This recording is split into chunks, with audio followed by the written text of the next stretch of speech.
Saudi அரேபியாவில் பழமை வாய்ந்த கஃபாலா அமைப்பு ரத்து செய்யப்பட்டுள்ளது. இதன் மூலமாக 23 லட்சம் இந்தியர்கள் உட்பட 1.3 கோடி தொழிலாளர்கள் பயன்பெறுவார்கள். சவுதி அரேபியாவில் சுமார் 50 ஆண்டுகள் பழமை வாய்ந்த கஃபாலா முறை அமலில் உள்ளது.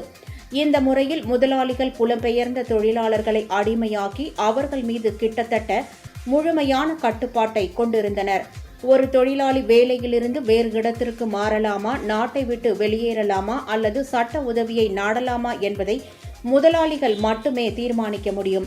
1950களில் அறிமுகப்படுத்தப்பட்ட இந்த முறையானது வளைகுடா நாட்டின் பொருளாதாரத்தை கட்டி எழுப்புவதற்கு தேவையான குறைந்த ஊதியத்திற்கு வெளிநாட்டு தொழிலாளர்களின் வருகையை நிர்வகிப்பதற்காக உருவாக்கப்பட்டது.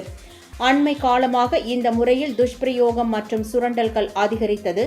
இந்நிலையில் இளவரசர் முகமது பின் சல்மானின் விஷன் 2030 திட்டத்தின் ஒரு பகுதியாக கஃபாலா முறையை சவுதி அரசு அதிகாரப்பூர்வமாக ரத்து செய்துள்ளது. இந்த நடவடிக்கையானது தொழிலாளர் உரிமைகள் மற்றும் புலம்பெயர்ந்தோர் நலனை மேம்படுத்துவதற்கான ஒரு முக்கிய மைல்கல் என்பது குறிப்பிடத்தக்கது.